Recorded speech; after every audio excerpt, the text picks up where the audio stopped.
Hello friends, मैं देवेश कुमार आपके अपने यूट्यूब चैनल HD क्लास में आपका स्वागत करता हूं। फ्रेंड्स, आप लोग थंबनेल देख ही लिए होंगे कि आज स्पीड एंड डिस्टेंस यानी चाल समय दूरी के ट्रेन संबंधित सवालों को देखेंगे। तो फ्रेंड्स, आज इस वीडियो में पूरी तरह से ट्रेन संबंधित जितने प्रकार के क्वेश्चन थे सारे क्वेश्चन देखेंगे और एक ही वीडियो में ट्रेन संबंधित सारे क्वेश्चन आपको करवा देंगे जितने टाइप के क्वेश्चन बनते हैं। और उम्मीद करता हूँ अंत तक वीडियो देखने के बाद आज बात कोई प्रॉब्लम नहीं आएगी ट्रेन संबंधित प्रश्न में। ठीक है, चलिए स्टार्ट करते हैं फ्रेंड्स। तो फ्रेंड्स, स्टार्ट करने से पहले कुछ इसके बेसिक पॉइंट हैं उसे देख लेते हैं। जैसा पहले आप लोग याद रखिएगा कि इसमें आप सब लोग बेसिक से एक पॉइंट याद रखिएगा। सबको पता है अगर चाल बराबर होता क्या है, दूरी बटा समय। इसी कॉन्सेप्ट को लेकर हम पूरी सवाल को सॉल्व कराएंगे। ठीक है, पहला पॉइंट याद रखिएगा दूरी से संबंधित कि दूरी किसको किसको लेंगे। ध्यान रखना, दूरी बराबर ट्रेन की लंबाई, दूरी जो होगी वो ट्रेन की लंबाई के बराबर होगी। कब? जब कोई ट्रेन है, सुनिएगा ये नोट डाल लिखिएगा, जब कोई ट्रेन किसी खंभे, पेड़, आदमी आदि को पार करे। ध्यान रखिएगा, जब कोई ट्रेन किसी खंभे को या पेड़ को या किसी आदमी को जब पार करेगी तो उसकी जो दूरी होगी वह दूरी ट्रेन के लंबाई के बराबर होगी। इस पॉइंट को याद रखिएगा। ठीक, दूरी ट्रेन के लंबाई के बराबर होगी। कब होगी? जब ट्रेन किसी व्यक्ति या किसी पेड़ या खंभे या सिग्नल को, एक शब्द और यूज होता है यहाँ पर,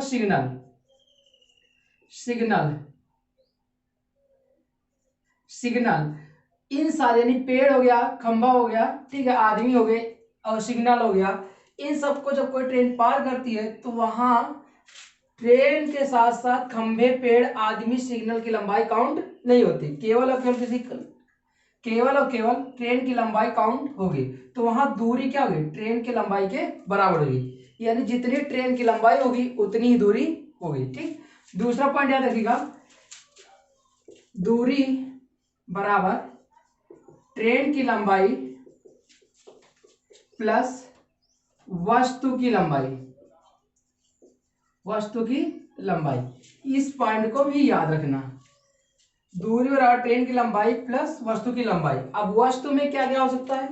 वस्तु में जैसे आपको कोई पुल हो गया, ठीक है, प्लेटफॉर्म हो गया और सुरंग हो गया, या फिर दूसरी कोई ट्रेन हो गई, जब कोई ट्रेन पुल, प्लेटफॉर्म, सुरंग या कोई दूसरे ट्रेन को पार करेगी तो उसकी दूरी जो होगी, जो ट्रेन होगी और साथ में वस्तु की लंबाई, दोनों को जोड़ देंगे तो दूरी के बराबर आ जाएगा। अब ध्यान सुनिएगा फ्रेंड्स, दो प्रकार की दूरी है। एक दूरी जो है ट्रेन के लंबाई के बराबर है, यह कब होगी? जब कोई ट्रेन किसी खंभे, पेड़, आदमी या सिग्नल को पार करेगी तब।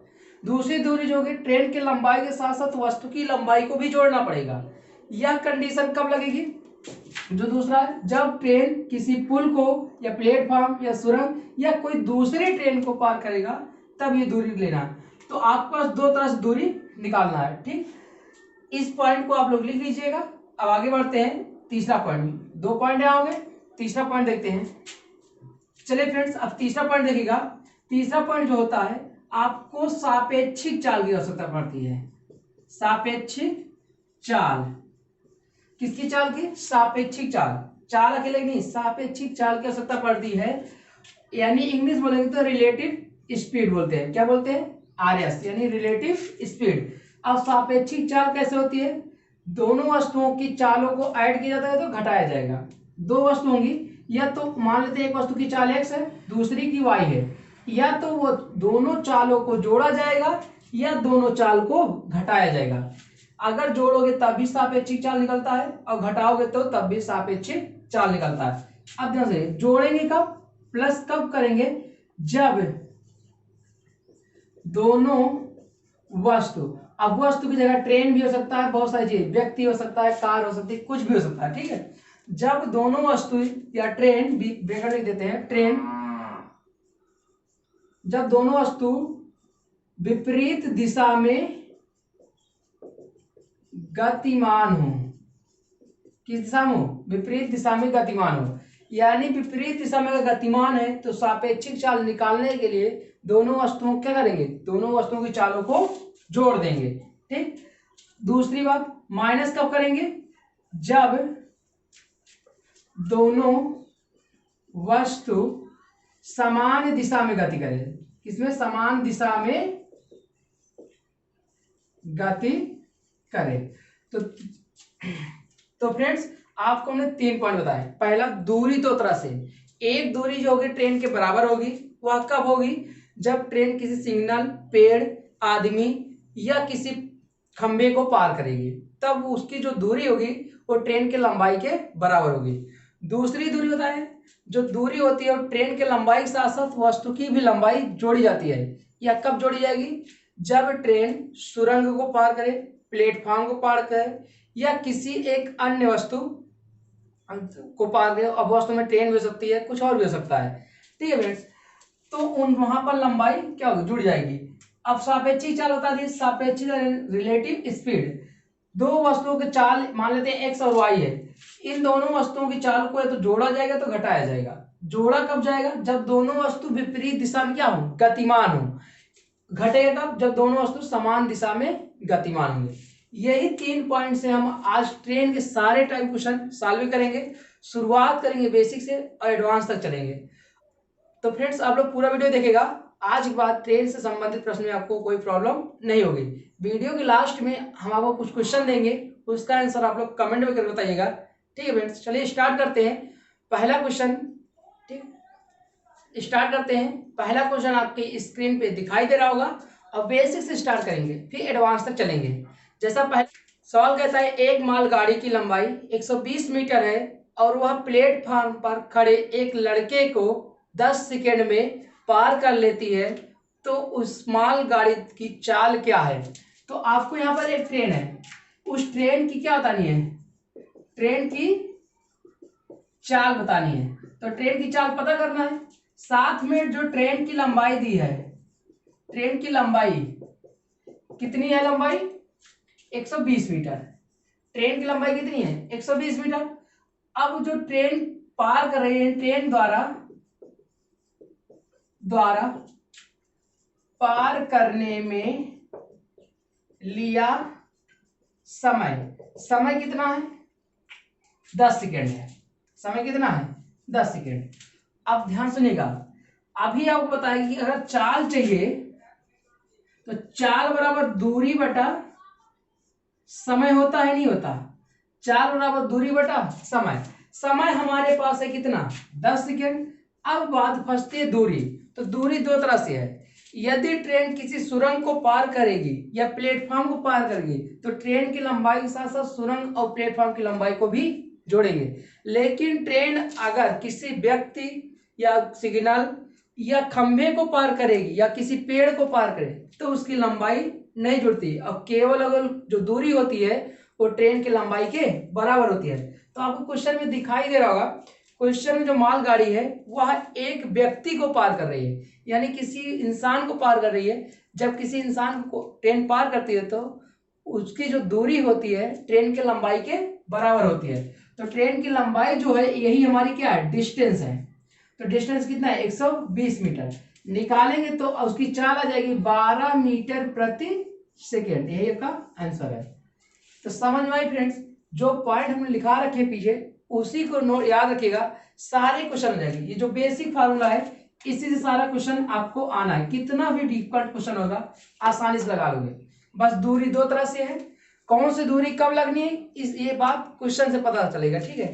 तो क्वेश्चन में अगर पेड़ पार कर रहा है, व्यक्ति पार कर रहा है तो ट्रेन की लंबाई ही दूरी हो जाएगी। अगर किसी पुल हो गया, प्लेटफॉर्म हो गया या सुरंग हो गया या किसी अन्य ट्रेन को पार करेगा तो दोनों की लंबाई को जोड़ देंगे, ठीक है फ्रेंड्स। तो इसका आंसर कितना आ जाएगा, 12 मीटर प्रति सेकंड। अगला क्वेश्चन देखते हैं इसी टाइप का। चलिए फ्रेंड्स, अगला सवाल कहता है 700 मीटर लंबी कलिका एक्सप्रेस 30 किलोमीटर प्रति घंटे की गति से रेलवे लाइन के समीप खड़े एक चाय वाले व्यक्ति को पार करने में कितना समय लेगी। तो यहाँ पर एक ट्रेन है, उस ट्रेन की स्पीड दिया है, यानी speed of train, speed of train, speed of train कितना दिया है 30 किलोमीटर प्रति घंटा, 30 किलोमीटर प्रति घंटा, और साथ में ट्रेन की लंबाई दिया है, यानी लेंथ ऑफ ट्रेन, ट्रेन की लंबाई कितनी है, ट्रेन की लंबाई आपकी 100 मीटर है, कितने मीटर है 100 मीटर। अब पूछा है टाइमिंग, पूछा उसकी टाइम क्या है, जो पार करेगी उसका टाइम क्या है, पार क्या कर रहा है बताइए आप, पार कर रहा है व्यक्ति को, जब व्यक्ति को पार कर रहा है तो यही हमारी डिस्टेंस हो जाएगी, ये हमारी चाल दी है, ठीक है, तो डिस्टेंस 100 मीटर ही होगी। तो आप बताइए चाल बराबर दूरी बटा समय होता है, यानी स्पीड बराबर डिस्टेंस अपॉन टाइम। फ्रेंड्स अगर हमें टाइम ही निकालना है तो टाइम बराबर हो जाएगा डिस्टेंस अपॉन स्पीड, डिस्टेंस है कितना 100 मीटर और स्पीड है किलोमीटर प्रति घंटा में है, ये मीटर में है, तो इसको भी मीटर प्रति सेकंड में बनाना पड़ेगा, यानी 30 को गुणा करेंगे किससे 5/18 से, 18 ऊपर चला जाएगा, तो देखो एक जीरो से कैंसिल हो जाएगा, 3 छंग 18 और 5 दूनी 10, तो 6 दूनी 12 मीटर, सॉरी 12 सेकंड आ जाएगा, कितना टाइमिंग है ना, तो कितना समय आ गया 12 सेकंड, यानी वह ट्रेन उस व्यक्ति को 12 सेकंड में पार कर जाएगी। तो हमेशा याद रखना डिस्टेंस यहाँ पर जो होगी ट्रेन की लंबाई के बराबर होगी, क्यों होगी, क्योंकि जो ट्रेन है किसी व्यक्ति को पार कर रही है, जब व्यक्ति को पार करती है तो व्यक्ति की लंबाई काउंट नहीं की जाती। समझ में आए फ्रेंड्स। अगला सवाल देखते हैं इसी टाइप पर। चलिए फ्रेंड्स अगला सवाल देखिए, आपके स्क्रीन पे दिख रहा होगा। सवाल कहता है 125 मीटर लंबी रेलगाड़ी के किनारे लगे,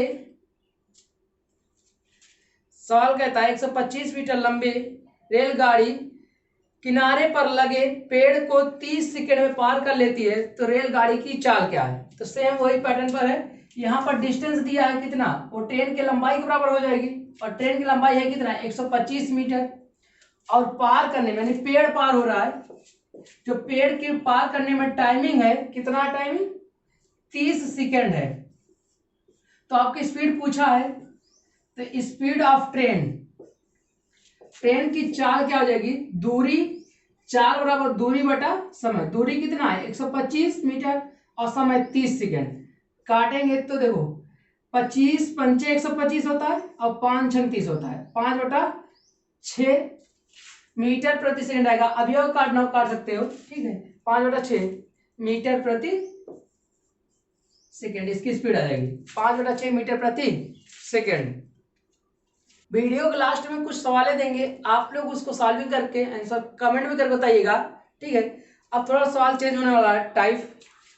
चलिए फ्रेंड्स सवाल देखिएगा। सवाल कहता है एक माल रेलगाड़ी जिसकी लंबाई 200 मीटर है और उसकी चाल 60 किलोमीटर प्रति घंटा है, यह रेलगाड़ी एक प्लेटफॉर्म को कितने समय में पार कर लेगी यदि प्लेटफॉर्म की लंबाई 400 मीटर है। तो अब देखो क्वेश्चन में बदल गया है, क्वेश्चन में जो ट्रेन है वो प्लेटफॉर्म को पार कर रहा है, तो प्लेटफॉर्म की लंबाई भी दिया ही रहेगा, नहीं दिया रहेगा तो पूछेगा। तो यहाँ पर दो चीजें हैं, अब दूरी जो होगी आपकी, अभी तक जो दूरी थी वो ट्रेन की लंबाई के बराबर थी, लेकिन यहाँ पर जो दूरी होगी वह ट्रेन की लंबाई के साथ साथ प्लेटफॉर्म की लंबाई को भी जोड़ा जाएगा। अभी पीछे लिखवा चुके हैं कि जब भी ट्रेन प्लेटफॉर्म, सुरंग या किसी पुल को या कोई अन्य वस्तु ट्रेन वगैरह पार करती है तो दोनों की लंबाई को जोड़ा जाता है। तो यहाँ जो डिस्टेंस होगी ट्रेन की लंबाई प्लस प्लेटफॉर्म की लंबाई, यानी ट्रेन की लंबाई प्लस प्लेटफॉर्म की लंबाई, ट्रेन की लंबाई है कितना 200 मीटर, ठीक है फ्रेंड्स। अब प्लेटफॉर्म की लंबाई 400 मीटर। अगर हम आपसे पूछे टोटल डिस्टेंस आ गई कितनी 600 मीटर, ये हमारी डिस्टेंस हो गई। अब ट्रेन की स्पीड दिया है, स्पीड है कितनी चाल है 60 किलोमीटर प्रति घंटा, ठीक है फ्रेंड्स। अब देखो हमें निकालना टाइमिंग, तो जो टाइमिंग होता है टाइम बराबर डिस्टेंस कितनी है 600 मीटर और स्पीड कितनी है 60 किलोमीटर पर अंदर। देखो 60 किलोमीटर प्रति घंटा में स्पीड है और डिस्टेंस है मीटर में, तो दोनों यूनिट सेम होनी चाहिए, तो यहाँ गुणा कर देंगे 5/18 से, तो काटेंगे 60 कैंसिल हो जाएगा और 5 दूनी 10 हो जाएगा, तो 18 दूना 36 क्या आ जाएगा सेकेंड। 36 सेकेंड में वह रेलगाड़ी प्लेटफॉर्म को पार कर जाएगी। ठीक है फ्रेंड्स, अब आगे चलते हैं, सेम इसी पैटर्न पर दूसरा सवाल देखते हैं। सवाल देखिए, सवाल कहता है 200 मीटर लंबी ट्रेन 36 किलोमीटर प्रति घंटे की रफ्तार से चलकर एक पुल को 5 सेकेंड में पार कर लेती है, तो पुल की लंबाई क्या होगी। अब यहां पर ध्यान सुनिएगा, पुल की लंबाई पूछा है। ठीक है, अब आपको सब कुछ पता है कि चाल बराबर होता है डिस्टेंस अपॉन टाइम। तो चाल तो दिया है रेलगाड़ी, कितनी दिया है चाल, 36 किलोमीटर प्रति घंटा। अगर सब कुछ ट्रेन की लंबाई मीटर में है तो इसको भी मीटर प्रति सेकंड में बना लें, गुणा कर लेंगे किससे, 5/18 से, तो 36 से बन गया 5/18 मीटर प्रति सेकंड बन गया। ठीक है, जो स्पीड आपकी दी थी 36 किलोमीटर प्रति घंटा, जब 5/18 गुणा कर दिए तो मीटर प्रति सेकंड बन गया। यह किसके बराबर, दूरी बटा समय। दूरी कितना होगा, 200 मीटर। क्या दूरी 200 मीटर अकेले होगी, नहीं होगी। क्यों नहीं होगी, क्योंकि जो ट्रेन है ना वो किसी पुल को पार कर रही है, और पुल की लंबाई पूछा भी है, तो पुल की लंबाई जब पता नहीं है तो पुल की लंबाई मान लेते हैं x। क्या मान ले, x मान ले। तो अब हम ऊपर लिख सकते हैं कि माना पुल की लंबाई x मीटर है, तो जब पुल की लंबाई और ट्रेन की लंबाई जुड़ जाएगी तो टोटल दूरी आ जाएगी, और इसको पार करने में समय कितना लेता है, कितने समय लेता है, 55 सेकंड का लेता है। कितने सेकंड, 55। काटेंगे तो 18 गुना 36 और 5 दूनी 10, ये 5 दूनी 10 से 55 गुणा करोगे तो आ जाएगा 550, और 2 इधर माइनस में आ जाएगा 200 बराबर x। x इक्वल टू आ जाएगा 350, यानी प्लेट सॉरी जो पुल की लंबाई कितनी थी, 350 मीटर थी, 350 मीटर। ठीक है फ्रेंड्स, बस बेसिक फार्मूला याद रखिएगा, उससे सारे क्वेश्चन हो जाएंगे। आपको दूरी दो तरह से होते हैं, दूरी बता चुके हैं। जो पीछे 3 पॉइंट लिखा है वही सारे 3 पॉइंट पूरे ट्रेन के संबंधित सवाल में काम आने वाले हैं। ठीक, अगला सवाल देखते हैं सेम इसी पैटर्न पर। अगला सवाल देखिए, सवाल कहता है 500 मीटर लंबी एक रेलगाड़ी 700 मीटर लंबे एक प्लेटफॉर्म को 10 सेकंड में पार कर लेती है, तो चाल क्या होगी। आसान सा सवाल है, डायरेक्ट लगा दें, अब तो समझ में आ गया होगा ना। स्पीड बराबर दूरी, प्लेटफॉर्म और ट्रेन दोनों की दूरी जुड़ेगी। जो ट्रेन की लंबाई है 500 मीटर है और प्लेटफॉर्म की लंबाई 700 मीटर है। ठीक, अब दोनों को ये टोटल दूरी हो गई। अब इसी को किससे भाग करना है, समय से। तो चाल आ जाएगा, समय 10 मीटर है तो 7 5 1200 बटे 10 भाग कर देंगे तो 120 मीटर प्रति सेकेंड ट्रेन की चाल आ जाएगी। 120 मीटर प्रति सेकेंड चाल। अगर ऑप्शन में किलोमीटर में दिया होगा तो 18/500 गुणा कर देंगे। ठीक, चलिए फ्रेंड्स, अब सवाल में थोड़ा चेंजेस करके इसका लेवल थोड़ा सा अप करते हैं। ठीक है, स्क्रीन पर सवाल दिखाई दे रही होगी। सवाल कहता है ऊंचाहार एक्सप्रेस जिसकी लंबाई 180 मीटर है, वह 20 मीटर प्रति सेकंड की गति से चलती हुई एक व्यक्ति जो गाड़ी की दिशा में 10 सेकंड की मीटर प्रति सेकंड की गति से चलकर आ रहा है, तो कितने समय बाद वह रेलगाड़ी उस व्यक्ति को पार कर जाएगी। अब ध्यान सुनिए, कहना क्या चाहता है। एक ट्रेन है, इधर से जा रही है, ये ऊंचाहार एक्सप्रेस ट्रेन है, इसकी लंबाई दी है 180 मीटर, साथ में जो इसकी लंबाई है डिस्टेंस है 180 मीटर है, और साथ में इसकी स्पीड दिया है 20 मीटर प्रति सेकंड। और इसी दिशा में देखो, चलती हुई गाड़ी के दिशा में, चलती हुई गाड़ी के दिशा में, अब चलती हुई गाड़ी तो इसी दिशा में जा रही ना, तो इसी ही दिशा में एक व्यक्ति जा रहा है, और उस व्यक्ति की लंबाई, ये व्यक्ति जा रहा है, कौन जा रहा है, व्यक्ति की केवल और केवल स्पीड दिया कितना, 10 मीटर प्रति सेकंड। अब आप हमें बताओ, यहाँ दो ऑब्जेक्ट है, नहीं है, एक ट्रेन है, एक व्यक्ति है। जब जब दो ऑब्जेक्ट, सुनिएगा, जब जब दो ऑब्जेक्ट होंगे गतिमान, तब वहां चाल निकलेगी सापेक्षिक रूप से। किस रूप में निकलेगी, जो आपकी चाल निकलनी है वो सापेक्षिक चाल निकालना है। सापेक्षिक चाल कब निकलेगा, जब दो वस्तु गतिमान होंगी। अब सापेक्षिक चाल हम बता चुके हैं पीछे कि सापेक्षिक चाल में या तो ऐड होगा या तो माइनस होगा। ऐड कब होता है? जब दोनों चीज विपरीत दिशा में गतिमान होंगी, ठीक। और माइनस कब होगा? जब दोनों चीज समान दिशा में गतिमान होंगी।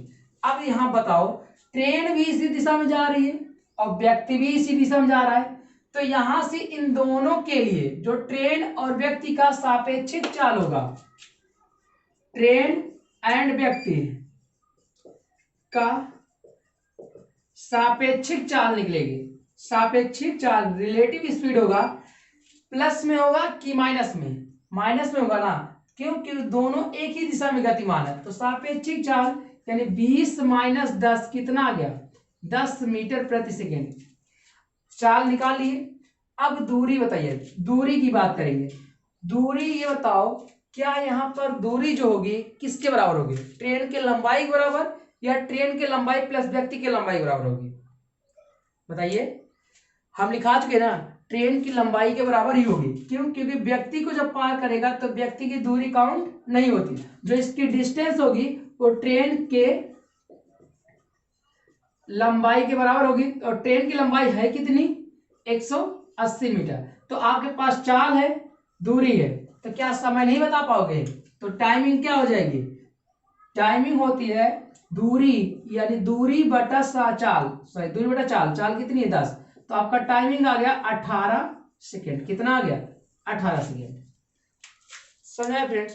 तो इस चीज को तो इतना कर दिया, अगली बार से ओरल कर। तो फ्रेंड्स इतना तो हम समझा किए हैं। अगले क्वेश्चन में ओरल करना है। दोनों एक ही दिशा में है, तुरंत चालों का अंतर लेना है। दोनों विपरीत दिशा में होंगे, चालों को जोड़ देना है। अगर व्यक्ति ट्रेन या ट्रेन पेड़ या ट्रेन सिग्नल आ गया, तो मतलब कोई ऐसी चीज आ गई जिसकी दूरी काउंट ना की जाए, तो वहां दूरी ट्रेन के बराबर हो जाएगी। लेकिन कोई ऐसा सुरंग आ गया, प्लेटफॉर्म आ गया, पुल आ गया, तब वहां दोनों की दूरी को जोड़कर दूरी बताएंगे। ठीक है फ्रेंड्स। चलिए फ्रेंड्स अगला सवाल देखिए। सवाल कह रहा है 60 मीटर लंबी एक रेलगाड़ी 42 किलोमीटर प्रति घंटे की चाल से अपने चाल के सामान्य दिशा में 30 किलोमीटर प्रति घंटे की चाल से चलकर एक अन्य रेलगाड़ी में बैठे व्यक्ति को पार करने में कितना समय लेगा? आप ध्यान सुनिएगा, रेलगाड़ी में बैठे व्यक्ति को पार करना है, ना कि रेलगाड़ी को। तो यहाँ पर जो दूरी होगी वो ट्रेन की लंबाई के बराबर होगी। तो अब हमें बताइए सापेक्षिक चाल, यानी चाल निकलेगी कैसी? सापेक्षिक रूप से निकलेगी। अरे आप लोग जो पता है सापेक्षिक चाल, जहाँ चाल कोई भी हो वो क्या होती है? डिस्टेंस बटा टाइम होती है। अब चाल सापेक्षिक निकालना है, दोनों समान दिशा में।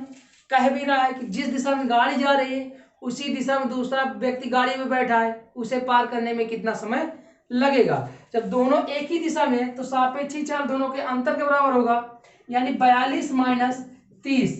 ये किलोमीटर प्रति घंटे में है, तो इसको मीटर प्रति सेकंड बनाने के लिए 5/18 से गुणा कर देंगे। ठीक।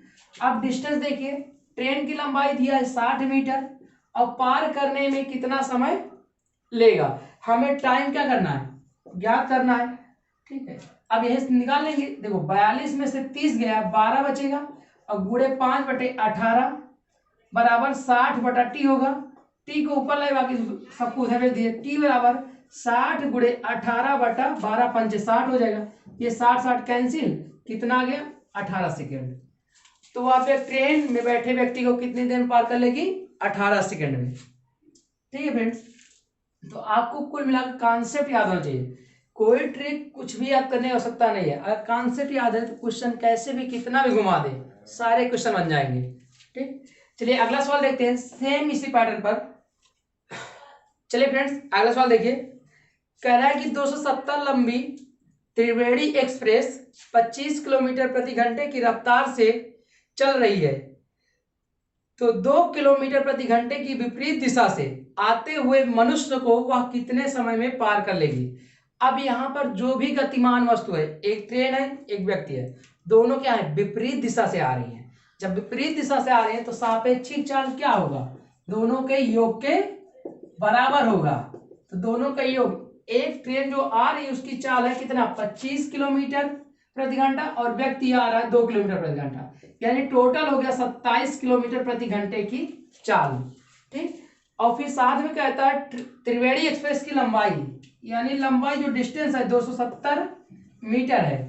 तो यहाँ व्यक्ति को पार करना है, तो व्यक्ति की लंबाई से कोई मतलब नहीं है। हमें टाइमिंग चाहिए, तो टाइमिंग निकाल सकते हैं। टाइमिंग बराबर होता है डिस्टेंस अपॉन स्पीड। स्पीड कितना है 27। अब 27 किलोमीटर प्रति घंटे में है, इसको मीटर प्रति सेकंड में चेंज करेंगे। क्यों करेंगे? क्योंकि ये मीटर में है।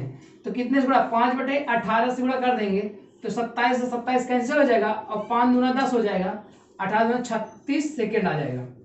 तो कितने समय में आ जाएगा? 36 सेकेंड। ये तो काटना पीटना तो आप लोग नॉर्मली कर ही लोगे, ठीक है। बस हमारा समझाने का उद्देश्य है कि आपको कॉन्सेप्ट समझ में आ जाए कि कॉन्सेप्ट कैसे हो रहा है, ठीक है। चलिए फ्रेंड्स, इसी टाइप पर एक सवाल और देखते हैं।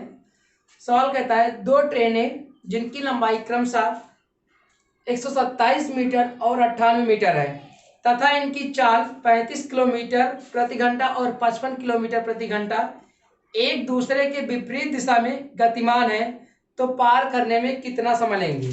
तो समय बराबर, ध्यान से डाल लगा सकते हैं, डिस्टेंस। अब ध्यान से, दोनों ट्रेनें हैं विपरीत दिशा से आ रही हैं। जब दोनों ट्रेनें विपरीत दिशा से आ रही हैं तो दोनों की लंबाई क्या होगी? ऐड हो जाएगी, नहीं हो जाएगी? जब लंबाई ऐड होगी तो एक का दिया 127 और दूसरे दिया है 98। अब जब लंबाई ऐड हो गई तो विपरीत दिशा से सापेक्षिक चाल चाहिए। सापेक्षिक चाल भी क्या होगी? ऐड होगा विपरीत दिशा में, लिखा चुके पीछे। तो जो दोनों की चाल है, एक का 35 है और दूसरे का 55 है, लेकिन ये चाल किलोमीटर प्रति घंटे में और दूरी मीटर में है। तो इसको भी बना देंगे 5/18 कर कर, समझ में आए? अब ऊपर जोड़ लेंगे तो 8 7 15, 9 2 11, 1 12, 1 1 2, 225, 55 5 60 30 90 गुड़े 5 गुड़े 18, 18 पंच 90 और 5 25 9 225। तो कितना आ गया? 9 सेकेंड में दोनों ट्रेनें एक दूसरे को पार कर जाएंगे, ठीक है फ्रेंड्स। अब सवाल को थोड़ा सा लेवल अप करने जा रहे हैं, ठीक है। चलिए फ्रेंड्स, अब सवाल में थोड़ा सा लेवल इसका अप करेंगे और ज्यादा देखेंगे कैसे क्वेश्चन बनते हैं। थोड़ा सवाल टाइप जो चेंज हो रहा है उसको देखने से पहले एक चीज बताइए। अगर एक ट्रेन है, ठीक है, आप देखते जाइएगा, यहां पर एक ट्रेन ए है, यहां पर एक व्यक्ति है और यहां पर एक प्लेटफॉर्म है। जब ये ट्रेन गतिमान होगी, इस व्यक्ति को जब पार करेगी और ये प्लेटफॉर्म को पार करेगी, दोनों जगह ट्रेनें तो सेम है ना, दोनों जगह ट्रेन क्या है? सेम है। तो क्वेश्चन में जब भी बनेगा, एक ट्रेन होगी दो अलग अलग वस्तुओं को पार करती है, तो जब भी दो अलग अलग वस्तुओं को पार करेगी ना, तो हमेशा याद रखना है इस दोनों जगह पर जो ट्रेन की स्पीड होती है वो सेम होती है। स्पीड क्या होती है? सेम होती है। क्वेश्चन में ये मान क्या किया जाता है कि जब व्यक्ति को पार की होगी और जब प्लेटफॉर्म को पार की होगी, दोनों जगह ट्रेन की स्पीड क्या है? बराबर है, कोई डिफरेंस स्पीड में नहीं आया है, ठीक है। बस इसी कॉन्सेप्ट को अप्लाई करते जाइएगा। अब देखो, अगर यहां पर पार की है तो स्पीड जो होगी और यहां पर जो पार की है उसकी स्पीड, दोनों स्पीड क्या होगी? बराबर होगी ना। तो यही क्वेश्चन आपको लगाना है। ये सबसे एडवांस लेवल बन जाता है और सबसे आसान होता है, ठीक है।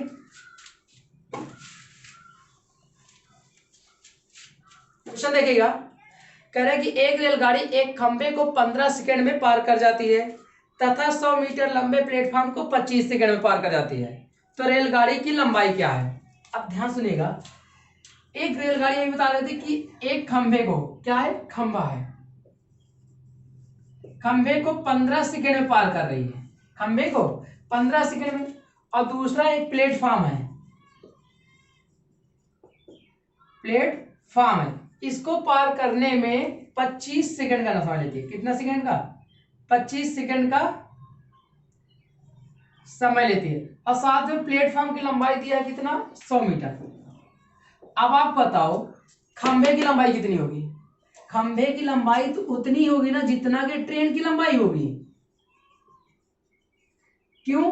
क्योंकि ट्रेन की लंबाई ही यहां पर दूरी काम करेगी, खंबे की लंबाई काउंट नहीं की जाती। अब आप बताओ, अगर हमें ट्रेन की लंबाई चाहिए तो यहीं से हम निकाल लेंगे। अगर ट्रेन की लंबाई आ गई तो उसको बटन कर देंगे, दोनों की चाल भी आ जाएगी। आएगी नहीं आएगी? ठीक है।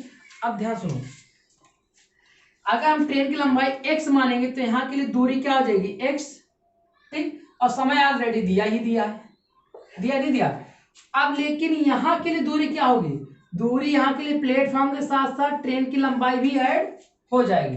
अभी जस्ट बताया पीछे, तुरंत बता रहे हैं कि दोनों का जो स्पीड है वो बराबर रहेगा। तो यहाँ के लिए स्पीड जो होगी वो दूरी बटा समय, दूरी कितनी है x है और समय कितना है 15 सेकेंड है कि नहीं है। यहाँ के लिए स्पीड कितनी है, दूरी 100 प्लस x है और समय कितना है 25 है। ये दोनों की चाल बराबर होगी। अभी बताया दोनों ट्रेनें हैं, दोनों ट्रेनें समान चाल से पार करेंगी, चाल में कोई डिफरेंस नहीं आने वाला। अब देखो पंक्ति 15 50 25, इधर आएगा तो 5x हो जाएगा और उधर जाएगा 300 और प्लस 3x, डिफरेंस आया 2x का 300। तो x इक्वल टू हम लिख सकते हैं कितना 150, x इक्वल टू कितना है 150। x क्या है आपका, ट्रेन की लंबाई है। तो हमें क्या चाहिए, ट्रेन की चाल ना, ट्रेन की चाल, ट्रेन की चाल बराबर लंबाई, लंबाई कितनी है 150 और समय कितना है 15, काट देंगे तो 10 मीटर प्रति सेकेंड। यही आपका आंसर है। आप यहां भी रख सकते हो लेकिन दोनों को जोड़कर 25 से भाग करना पड़ेगा, यहां रखोगे तो केवल इससे भाग करना पड़ेगा। समझ में आ गई बात। तो आपको करना क्या, पहले इन दोनों की चाल को बराबर करना है, ठीक है। फिर जब चाल बराबर हो जाएगी तो ट्रेन की लंबाई आ जाएगी और ट्रेन की लंबाई में समय से भाग कर देंगे तो हमारी ट्रेन की चाल भी आ जाएगी। सॉरी, क्वेश्चन में केवल पूछा था ट्रेन की लंबाई, तो ट्रेन की लंबाई कितनी है 150। अगर चाल पूछता तो चाल भी बता देते कितना 10 मीटर प्रति सेकंड। हमें एक स्टेप ज्यादा निकालवा दिए हैं, कोई दिक्कत नहीं, आप आगे जान भी गए कि अगर लंबाई पूछेगा तो एक्स का मान निकालना है, चाल पूछेगा तो एक्स में समय से भाग कर देंगे, लंबाई में आपका चाल आ जाएगी। ठीक है फ्रेंड्स, अगला सवाल देखते हैं।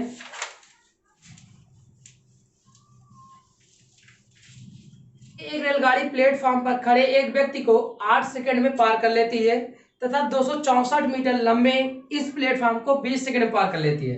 तो रेलगाड़ी की लंबाई क्या है, सेम कॉन्सेप्ट है। व्यक्ति को पार कर रही है कितने सेकंड में, 8 सेकंड में, ठीक है। और प्लेटफॉर्म को पार कर रही है, प्लेटफॉर्म को पार कर रही है कितना 20 सेकंड में, कितने सेकंड में 20 सेकंड में। प्लेटफॉर्म की लंबाई दी है 264 मीटर। अब यहाँ व्यक्ति की लंबाई ट्रेन की लंबाई बराबर मान लेते हैं और ट्रेन की लंबाई है कितनी, ट्रेन की लंबाई x मान लेते हैं, कितना मान लेते हैं, ट्रेन की लंबाई x मान लेते हैं। अब अगर हम आपसे पूछे कि यहाँ पर चाल क्या होगी, तो दूरी बटा समय यानी x बटा 8 होगी, होगा नहीं होगा।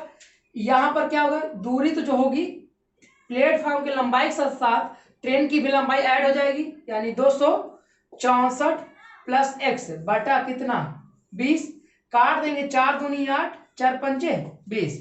तो ध्यान देखो ये 5x हो जाएगा, यहाँ काटेंगे 2 चौको 8 2 छंग 12 2 दूनी 4 1 528 प्लस 2x, तो 3x हो जाएगा 528। x इक्वल टू 3 1 कम 3, ठीक है, 3 7 3 6 18, 176 मीटर। तो ट्रेन की लंबाई कितनी आ गई 176 मीटर, कितना आ गया 176। तो यहाँ पर जो दूरी है सेम पहले वाला कॉन्सेप्ट है, आपको बता रहे इसके पहले का जो स्पीड होगी और बाद की जो स्पीड होगी, दोनों स्पीड क्या करना है आपको बराबर कर देना। अब स्पीड में आप जानते हो दूरी बटा समय, दूरी x है समय 8 है, दूरी 264 प्लस x है और समय 20 है, और दोनों को x मान निकाल लेंगे वही ट्रेन की लंबाई हो जाएगी। ठीक है फ्रेंड्स, अगला सवाल देखते हैं सेम इसी कॉन्सेप्ट पर। चलिए फ्रेंड्स अगला सवाल देखिए, कह रहे कि एक रेलगाड़ी एक पुल को 30 सेकंड में पार कर लेता है तथा पटरी के बगल में खड़े एक विद्युत खंभे को 18 सेकंड में पार कर लेता है। यदि रेलगाड़ी की लंबाई 240 मीटर है तो पुल की लंबाई कितनी होगी। तो दो चीज को पार करना है, एक विद्युत वाला खंभा है और दूसरा क्या है पुल है, और दोनों जगह ट्रेनें पार कर रहे हैं। विद्युत खंभे को पार करने में समय जो लग रहा है वह समय कितना है 18 सेकेंड, कितने का है 18 सेकेंड का, और जो पुल को पार करने में समय लग रहा है वो 30 सेकेंड का है। आप हमें बताओ ये जो विद्युत खंभा पार करेगा कितनी दूरी तय करेगा, ट्रेन की लंबाई बराबर, और ट्रेन की लंबाई दिया है कितना, कितना दिया है ट्रेन की लंबाई, देखिए आप लोग क्वेश्चन दिख रहा होगा 240, लेकिन पुल की लंबाई हमें नहीं पता, पुल की लंबाई मान लेते हैं x, और साथ में यहाँ दूरी जो कि ट्रेन की लंबाई के साथ ऐड होके आएगी, आएगी नहीं आएगी? तो बस वही काम करना है, इसकी स्पीड इनका स्पीड बराबर होगा। तो स्पीड क्या होता है 240/18 बराबर x प्लस 240/30। काटेंगे, 6 का 18, 6 पंचे 30, 24 पंचे 120 यानी 1200 आ जाएगा। ये 3x प्लस 24 के बाद था 720। ठीक है, अगर 3 कॉमन लेके काट देंगे तो यहाँ कितना आ जाएगा 400, यहाँ काटेंगे 2400। ठीक है, तो x बराबर आपका आ जाएगा 400 माइनस 2400, तो आपका आ जाएगा 160 मीटर। पुल की लंबाई कितनी है 160 मीटर। तो फ्रेंड्स, तो पुल की लंबाई कितनी आएगी फ्रेंड्स 160 मीटर। तो फ्रेंड्स, वीडियो थोड़ा लंबी हो गई है, लेकिन इसी एक वीडियो में पूरा ट्रेन संबंधित जितने क्वेश्चन आते हैं सारे टाइप के क्वेश्चन करा दिए हैं। आपके स्क्रीन पर कुछ सवालें दिखाई दे रहे हैं, इन सवालों को सॉल्व करके आंसर कमेंट में कर बता दीजिएगा। ठीक है, तो फ्रेंड्स, उम्मीद करता हूं कि आपको ट्रेन संबंधित सारे क्वेश्चन कॉन्सेप्ट सहित समझ में आए होंगे। आगे से कोई प्रॉब्लम नहीं आएगी, ये उम्मीद रखता हूं आप लोगों से। अगर वीडियो अच्छा लगा हो तो लाइक शेयर कमेंट कर दीजिएगा, और यह वीडियो अधिक से अधिक लोग पास शेयर कर दीजिए।